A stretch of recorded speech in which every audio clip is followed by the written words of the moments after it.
Hello students. Last video के अंदर हमने ऑक्सीडेशन एंड रिडक्शन के बारे में बात करी थी। तो आज की वीडियो के अंदर हम कुछ और टॉपिक करने वाले हैं, जैसे कि एक्सोथर्मिक एंड एंडोथर्मिक रिएक्शन, और इसके साथ कुछ और टॉपिक जैसे कोरोजन और रेंसिडिटी के बारे में भी बात करेंगे। तो आइए वीडियो को स्टार्ट करते हैं। देखिए भाई, सबसे पहले टॉपिक हमारे पास आज के लिए है exothermic and endothermic reaction. Exothermic and endothermic reaction.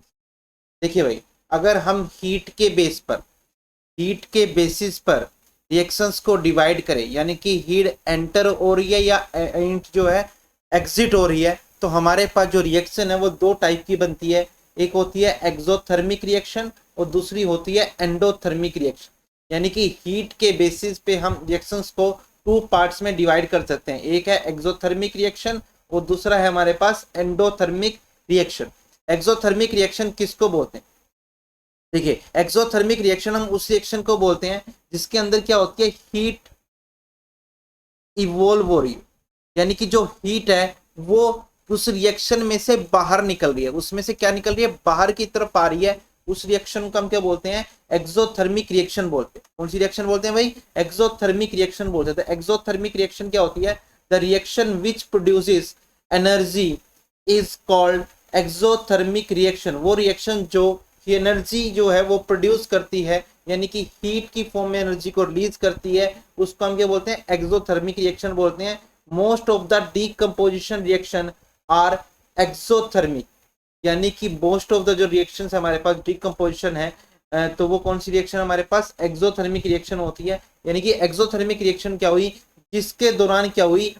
Energy वो किसकी फॉर्म में? हीट की फॉर्म में हो या किसी और फॉर्म में हो, हीट जो एनर्जी है वो रिलीज निकल होनी चाहिए, यानी कि वहां से हीट एनर्जी निकलनी चाहिए। उस टाइप की रिएक्शन को हम क्या बोलते हैं? एक्सोथर्मिक रिएक्शन बोलते हैं। जैसे अगर हम बात करें, हमारे पास बहुत इंपॉर्टेंट क्वेश्चन है रेस्पिरेशन के बारे में। रेस्पिरेशन कौन से टाइप की रिएक्शन है? या हमारे पास एक क्वेश्चन भी आता है कि हम रेस्पिरेशन को एक्सोथर्मिक रिएक्शन क्यों बोलते हैं। देखिए, respiration is a decomposition reaction in which energy is release. देखिए यहाँ पर देखिए, ग्लूकोज है C6H12O6, ये ग्लूकोज है भाई, ये ग्लूकोज है। इसका क्या होता है? डीकम्पोजिशन होता है एक तरीके से, जो किसमें टूटता है? कार्बन डाइऑक्साइड अलग निकल जाती है और वाटर अलग निकल जाता है, साथ में क्या है? एनर्जी आ जाती है। तो कहने का मतलब क्या है? रेस्पिरेशन रिएक्शन हमारे पास कौन सी टाइप की रिएक्शन होगी? एक्सोथर्मिक टाइप की रिएक्शन होगी, क्योंकि इस रिएक्शन के अंदर हमारे पास क्या हुआ है? हीट जो है वो बाहर निकली है, हीट एनर्जी रिलीज हुई है।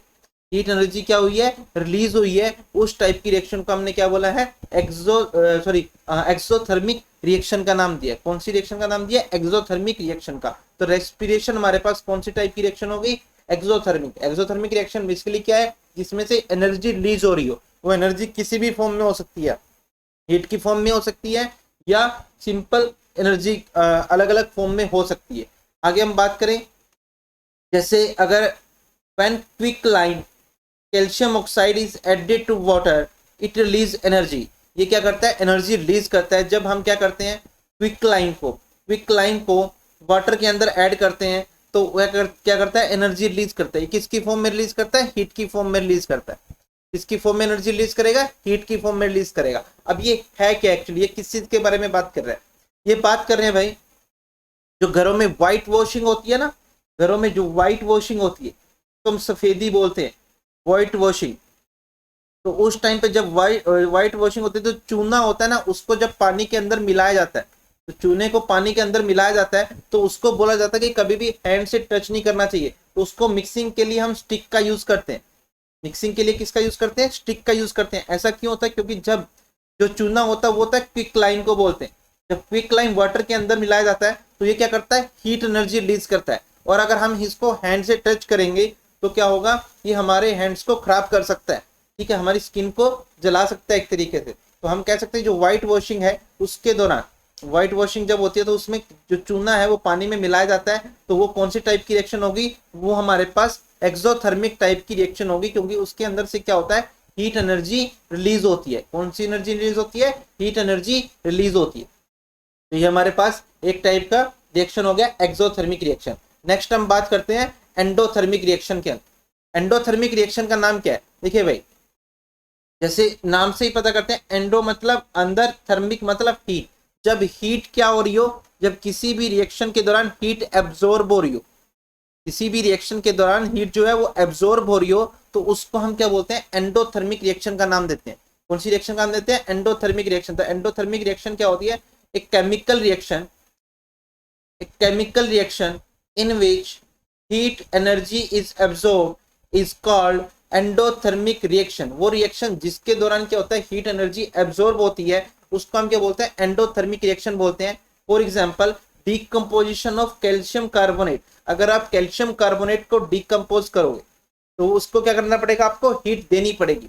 यानी कि आपने देखिए यहाँ पर क्या करा है, यहाँ पर हीट दी है, हीट क्या दी करी है, हीट दी है इसको। तब देखो रिएक्शन के दौरान क्या हुआ है, हीट एब्जॉर्ब हुई है, और जब हीट एब्जॉर्ब होती है तो वो कौन सी रिएक्शन होगी हमारे पास, एंडोथर्मिक रिएक्शन होगी। तो अगर आप इसको हीट दोगे तो कैल्शियम ऑक्साइड है, सॉरी कैल्शियम कार्बोनेट है, वो किस में टूट जाता है, कैल्शियम ऑक्साइड और कार्बन डाइऑक्साइड में टूट जाता है। तो यहाँ पर आप समझ पा रहे होंगे कि हमारे पास जो रिएक्शन थी उसके अंदर क्या हुआ, हमने कैल्शियम कार्बोनेट को हीट दी, जिससे वो कैल्शियम ऑक्साइड और कार्बन डाइऑक्साइड में टूट गया। यानी कि हमारे पास जो रिएक्शन के अंदर क्या हुआ है, हीट एब्जॉर्ब हुई है। क्या हुआ है, हीट एब्जॉर्ब हुई है। और जब किसी रिएक्शन के दौरान हीट एब्जॉर्ब होती है उसको हम क्या बोलते हैं, एंडोथर्मिक रिएक्शन का नाम देते हैं। कौन सी रिएक्शन होती है, एंडोथर्मिक रिएक्शन होती है। नेक्स्ट हम बात करते हैं, देखिए हमारे पास दो टाइप की रिएक्शन होगी, एक्सोथर्मिक और एंडोथर्मिक। आगे हम कुछ टॉपिक के बारे में और बात करते हैं। जैसे हमारे पास नेक्स्ट टॉपिक है कोरोजन। नेक्स्ट हमारे पास क्या है, कोरोजन। इसके बारे में आप सभी जानते होंगे कोरोजन क्या होता है। कोरोजन एक्चुअली होता क्या है, किसी भी चीज का, किसी भी मेटल का, किसी भी मेटल का, मेटल के आउटर सरफेस का, मेटल के आउटर सरफेस का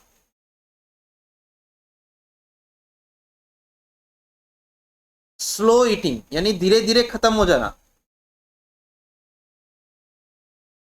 किसी भी मेटल के आउटर सरफेस का slow eating by the effect of environment, by the effect of environment. यानी कि एनवायरमेंट के इफेक्ट की वजह से जो मेटल का आउटर सरफेस है, जो मेटल का क्या है, आउटर सरफेस है, वो धीरे धीरे क्या हो जाता है, धीरे धीरे खत्म होता रहता है। और उस तरीके की रिएक्शन को हम, उस तरीके की चीज को या उस तरीके की जो प्रोसेस होती है उसको हम क्या नाम देते हैं, कोरोजन नाम। क्या नाम देते हैं, कोरोजन देते हैं। अब ये किसी भी मेटल के अंदर हो सकता है।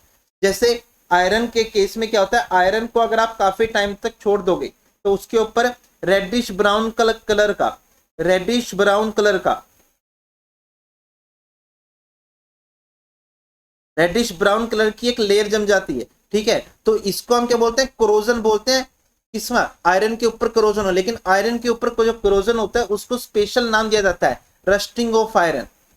इसको एक स्पेशल नाम से जाना जाता है, रस्टिंग ऑफ आयरन के नाम से। यानी कि हमारे पास जो कोरोजन है आयरन के केस में उसको हम क्या बोलेंगे, रस्टिंग बोलेंगे। अब जैसे अगर हम कॉपर की कोई भी चीज है, कॉपर की वायर है मान लीजिए, और वो काफी टाइम तक ऐसे ही पड़ी रही तो उसके ऊपर क्या होता है, ग्रीन कलर की लेयर जम जाती है, ग्रीन कलर की लेयर। तो वो क्या हो गया, हमारे पास कॉपर के ऊपर कोरोजन हो गया। कॉपर के ऊपर क्या हो गया, कोरोजन। वैसे ही सिल्वर का एग्जाम्पल है।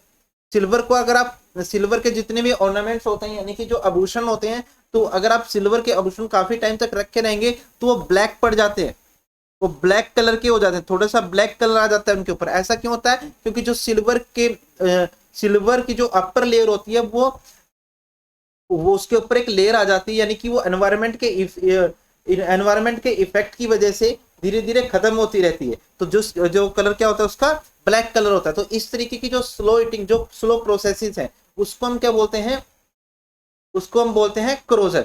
जैसे अगर हम यहाँ बात करें डेफिनेशन के अंदर, the process of slow conversion of metal into their undesirable compounds. यानी कि किसी भी मेटल का धीरे धीरे अनवांटेड कंपाउंड, यानी कि अनडिजायरेबल, जो हमें नहीं चाहिए, उस कंपाउंड में बदल जाना। किसकी वजह से, due to the reaction with oxygen, water acid and gas etcetera, ये सारी की सारी चीजें कहाँ मिलती हैं आपको, एनवायरमेंट में मिलती हैं। तो यानी कि एनवायरमेंट में बहुत सारी चीजें प्रेजेंट है, जैसे ऑक्सीजन हो गया, वाटर हो गया, एसिड्स हो गए, गैसेस, इनके इफेक्ट की वजह से क्या हो जाता है, अनवांटेड चीजें, अनवांटेड कंपाउंड्स हमें मिल जाते हैं, present in the compound is called as corrosion. और इसको हम क्या बोलते हैं, करोजन बोलते हैं, कि ये स्लो प्रोसेस है जिसके द्वारा कुछ अनवांटेड कंपाउंड्स बन जाते हैं मेटल के सरफेस के ऊपर।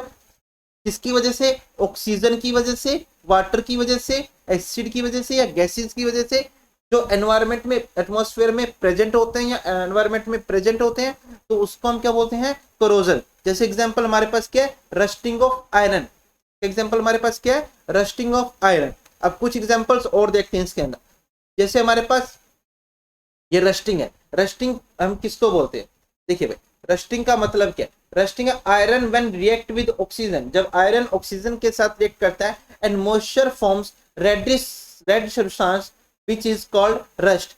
जब हमारे पास जो आयरन है, आयरन जो है, जब वो ऑक्सीजन और मॉइस्चर यानी कि वाटर के मॉलिक्यूल के साथ रिएक्ट करता है, जब आयरन जो है वो ऑक्सीजन और मॉइस्चर के मॉलिक्यूल के साथ रिएक्ट करता है, वो रेड या रेडिश ब्राउन भी बोल सकते हैं इसको, रेडिश ब्राउन,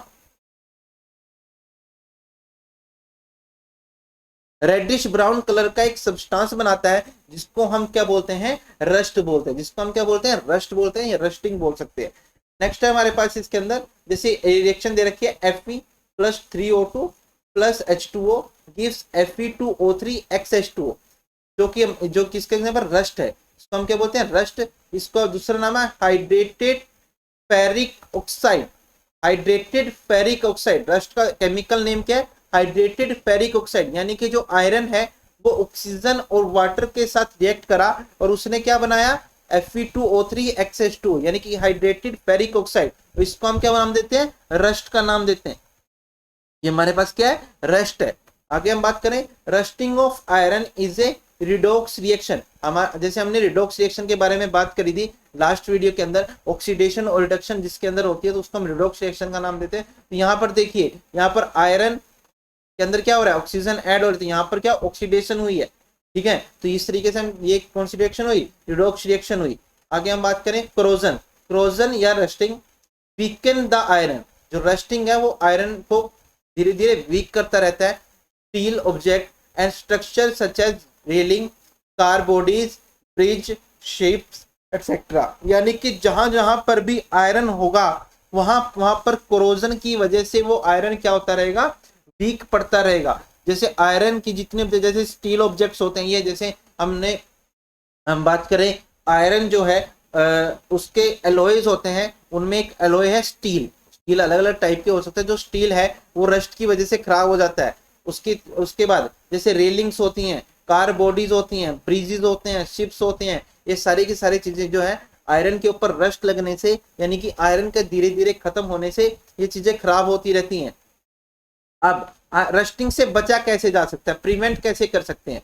देखिए भाई, हम एक सीधी सी बात करें तो ये है कि मान लीजिए ये आयरन की कोई भी ऑब्जेक्ट है आपके पास, आयरन का कोई भी ऑब्जेक्ट है, और जब भी एनवायरनमेंट का इफेक्ट इसके ऊपर पड़ता है, यानी कि एनवायरनमेंट की गैसेस और बहुत सारे एसिड्स इसके कांटेक्ट में आते हैं, ठीक है, तो इसके ऊपर क्या होती है, रस्टिंग होती है, ठीक है, इसके ऊपर क्या होती है, rusting.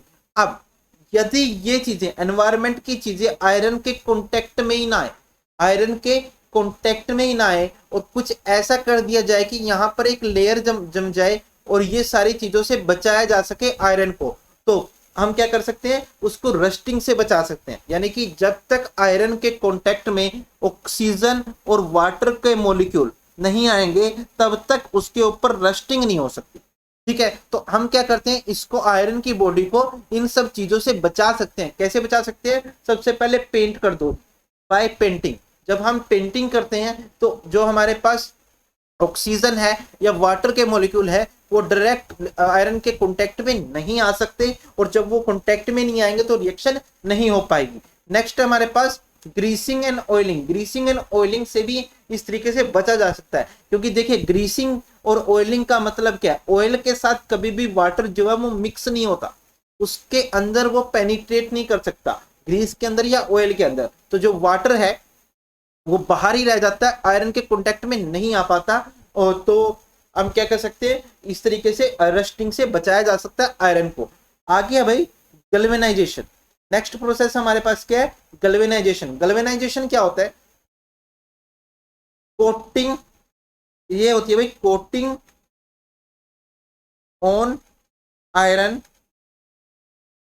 By the other metal like zinc. देखिए भाई, अगर आप आयरन के ऊपर किसी और मेटल की परत चढ़ा देंगे, यानी कि उसके ऊपर कोटिंग कर दोगे, तो तब भी आयरन के कांटेक्ट में ये सारी चीजें नहीं आ पाएंगी। और जब कांटेक्ट में नहीं आ पाएंगी तो उनको आराम से आप कोरोजन से बचा सकते हो। जैसे आप अगर साइकिल का हैंडल देखते हो, साइकिल का जो हैंडल होता है उसका कलर जो होता है ना, उसका कलर होता है सिल्वर, सिल्वर कलर का होता है। वो सिल्वर कलर का क्यों होता है, क्योंकि वो आयरन होता है, वो आयरन ही है, लेकिन उसके ऊपर कोटिंग कर रखी होती है किसकी, जिंक की। और जब आयरन के ऑब्जेक्ट पर जिंक की कोटिंग कर दी जाती है, इस प्रोसेस को हम क्या नाम देते हैं, गैल्वेनाइजेशन का। क्या नाम देते हैं भाई, गैल्वेनाइजेशन का नाम देते हैं। तो हमारे पास ये प्रोसेस क्या होगी, गैल्वेनाइजेशन होगी, जिसके द्वारा क्या किया जा सकता है, आयरन के ऑब्जेक्ट को कोरोजन से बचाया जा सकता है। नेक्स्ट हमारे पास है कोरोजन ऑफ कॉपर। जैसे हमने बताया था कि जो कोरोजन है उसके ऊपर क्या होता है, कोरोजन कॉपर जो होता है, जब उसके ऊपर कोरोजन होता है तो वो उसका कलर होता है ग्रीन। जैसे हमने बात भी करी थी इसके बारे में कि जो ग्रीन कलर के जब वायर, जो कॉपर की वायर है वो काफी टाइम तक छोड़ दी जाए तो उसके ऊपर ग्रीन कलर की कोटिंग हो जाती है। ठीक है, तो इस तरीके से क्या है, उसको हम क्या बोलते हैं, कोरोजन बोलते हैं। जैसे हम इसको देखते हैं कि क्या है, कॉपर ऑब्जेक्ट लूज देयर लक्ष्चर, जो कॉपर के ऑब्जेक्ट्स होते हैं उनकी चमक खराब हो जाती है, and shine after some time because the surface of the object acquire a green coating of basic copper carbonate CuCO3CuOH twice when expose to air.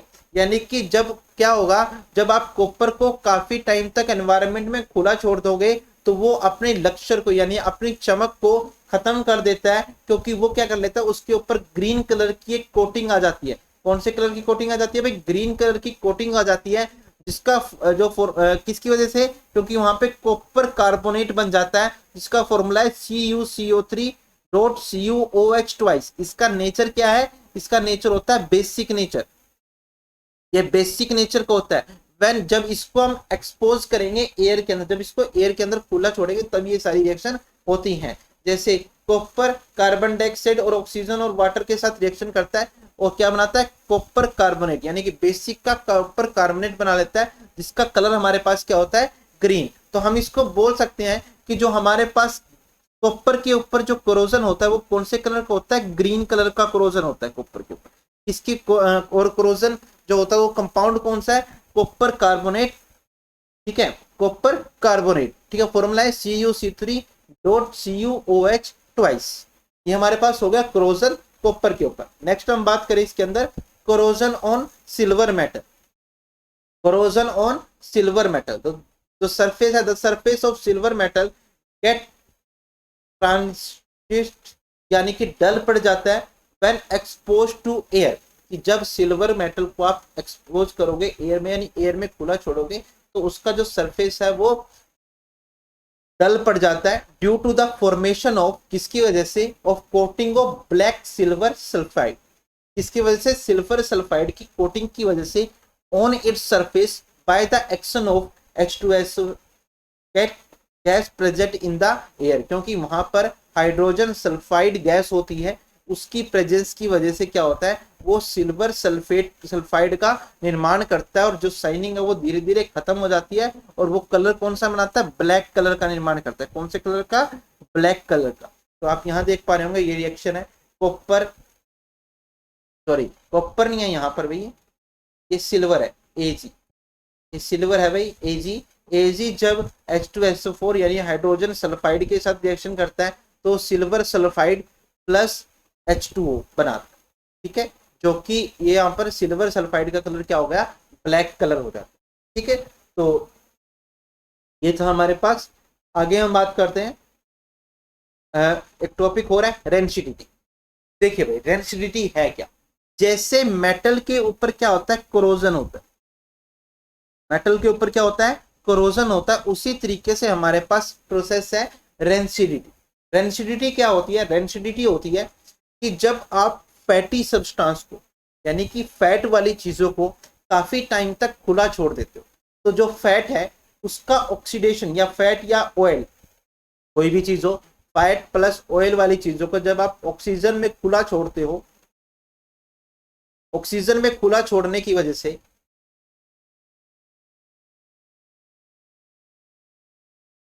Oxygen में खुला छोड़ते हो, तो ऑक्सीजन में खुला होने की वजह से वो क्या कर लेते हैं, वो पॉइजनस सब्सटेंस बना लेते, क्या बनाते हैं, पॉइजनस सब्सटेंस बना लेते हैं। और ये पॉइजनस सब्सटेंस हम ये जो पूरी की पूरी प्रोसेस है इसको हम क्या बोलते हैं, रेंसिडिटी। ये जो पूरी की पूरी प्रोसेस है इसको क्या नाम देते हैं, रेंसिडिटी का नाम। ठीक है, तो इस तरीके से क्या है, जो क्रोजन था यानी कि ऑक्सीडेशन था मेटल का, उसको हम क्रोजन बोल रहे थे, और जब खाने का फैटी सब्सटेंस का ऑक्सीडेशन हो देता है उसको हम क्या बोलते हैं, रेंसिडिटी बोलते हैं।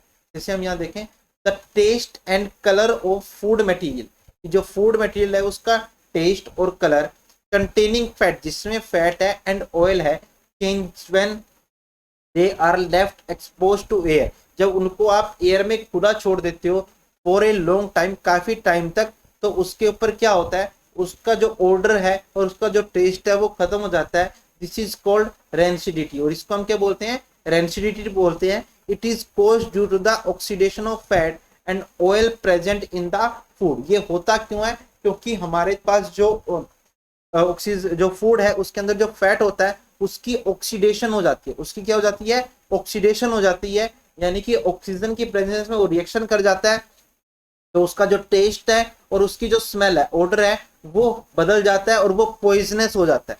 कैसा हो जाता है, पॉइजनस हो जाता है।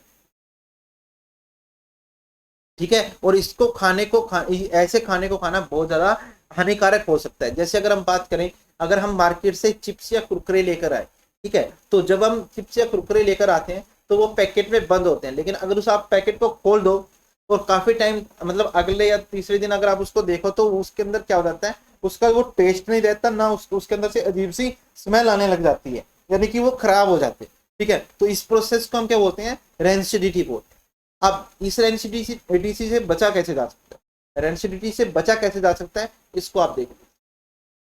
तो method to prevent rancidity, rancidity से बचा कैसे जा सकता है, बाय एडिंग एंटीऑक्सीडेंट, यानी कि आप एंटीऑक्सीडेंट अगर ऐड करोगे, यानी कि कोई ऐसी चीज ऐड कर दो जो ऑक्सीजन के साथ ना हो, ऑक्सीजन जिसके साथ रिएक्ट ना कर सके। दूसरा है हमारे पास वैक्यूम पैकिंग। वैक्यूम पैकिंग क्या होता है, वैक्यूम पैकिंग का मतलब जैसे एयर टाइट बोलते हैं ना, एयर टाइट, आपने एक वर्ड सुना होगा air tight container. Air tight container का मतलब होता है कि जहां पर एयर है ही नहीं, हवा है ही नहीं, यानी कि जहां से हवा अंदर नहीं जा सकती या बाहर नहीं आ सकती, उसको हम बोलते हैं एयर टाइट कंटेनर। अब यहाँ पर वैक्यूम पैकिंग का मतलब क्या है कि आप ऐसी पैकिंग करो कि वहां पर एयर हो ही ना, और जब एयर नहीं होगी तो इसका मतलब वहां पर ऑक्सीजन भी नहीं होगी, जब वहां पर एयर ही नहीं होगी तो इसका मतलब क्या, ऑक्सीजन भी नहीं होगी, और जब ऑक्सीजन नहीं होगी तो उसकी डेंसिटी नहीं हो पाएगी, यानी कि वो खराब होने से बच जाएगी कोई भी चीज। आगे हम बात है रिप्लेसमेंट एयर बाय नाइट्रोजन, कि हम जो एयर को, मान लीजिए हम कहीं पैकिंग कर रहे हैं और पैकिंग के टाइम पे वहां पर एयर तो आएगी, लेकिन एयर को किससे रिप्लेस कर दो, नाइट्रोजन से रिप्लेस कर दो। नाइट्रोजन से क्यों रिप्लेस कर दो, क्योंकि नाइट्रोजन एक लगभग इनर्ट गैस है, लगभग इनर्ट बोलेंगे हम इसको। इनर्ट, इनर्ट का मतलब होता है कि जो किसी के साथ रिएक्ट नहीं करती, और नाइट्रोजन एक तरीके का लगभग इनर्ट है क्योंकि मोस्टली रिएक्ट नहीं करता। और इस जब हम किसी भी पैकेट के अंदर नाइट्रोजन डाल देंगे तो ऑक्सीजन के कांटेक्ट में वो चीजें नहीं आ पाएंगी और वो बच जाएगी। अब ये चीजें होती कहाँ है, जैसे हम चिप्स का पैकेट लेकर आते हैं तो आप देखेंगे कि उसके अंदर चिप्स या कुरकुरे तो होते ही हैं, साथ में जो पैकेट होता है वो बहुत मतलब भरा भरा सा लगता है, ऐसा लगता है कि उसके अंदर गैस फिल कर रखी है। ठीक है, तो उसके अंदर जो गैस फिल करी होती है उसको वो होती है नाइट्रोजन। कौन सी गैस फिल करी होती है, नाइट्रोजन गैस फिल करी होती है। क्यों करी होती है, ताकि वो उसको ऑक्सीजन के कांटेक्ट में आने से बचाया जा सके और जो खाना उसके अंदर पैक है उसका ऑक्सीडेशन ना हो या उसकी रेंसिडिटी ना हो। नेक्स्ट है हमारे पास रेफ्रिजरेशन ऑफ फूड स्टफ, यानी कि जो हमारे पास खाना है, हमारे पास जो खाना है उसको आपने क्या कर देना, रेफ्रिजरेट में रख देना, रेफ्रिजरेशन में रख देना। यानी कि रेफ्रिजरेशन में रखने के बाद रेफ्रिजरेटर में अगर आप उसको रखोगे तो वो ऑक्सीडेशन की प्रोसेस को स्लो कर देता है। ऑक्सीडेशन की जो प्रोसेस है, ऑक्सीडेशन प्रोसेस बिकम्स स्लो। जो ऑक्सीडेशन की प्रोसेस है वो क्या हो जाती है, बहुत ज्यादा स्लो हो जाती है। और स्लो अगर हो जाती है, क्यों हो जाती है, क्योंकि ये रेफ्रिजरेशन के अंदर टेम्परेचर डाउन हो जाता है। तो हम क्या कर सकते हैं, रेफ्रिजरेशन में रख के, यानी कि रेफ्रिजरेटर के अंदर भी रखकर जो है फूड स्टफ को, यानी कि जो ऑयली चीजें हैं उसको खराब होने से बचा सकते हैं। तो ये हमारे पास आज का टॉपिक था और ये आपका जो फर्स्ट चैप्टर है वो कंप्लीट हो चुका है। आई होप ये चैप्टर आपको अच्छे से समझ में आया होगा। आप सभी बच्चे पिछली सारी वीडियोस आप अच्छे से देखेंगे ताकि आपको कंप्लीट चैप्टर समझ में आ जाए। तो आज के लिए इतना ही। Thank you so much.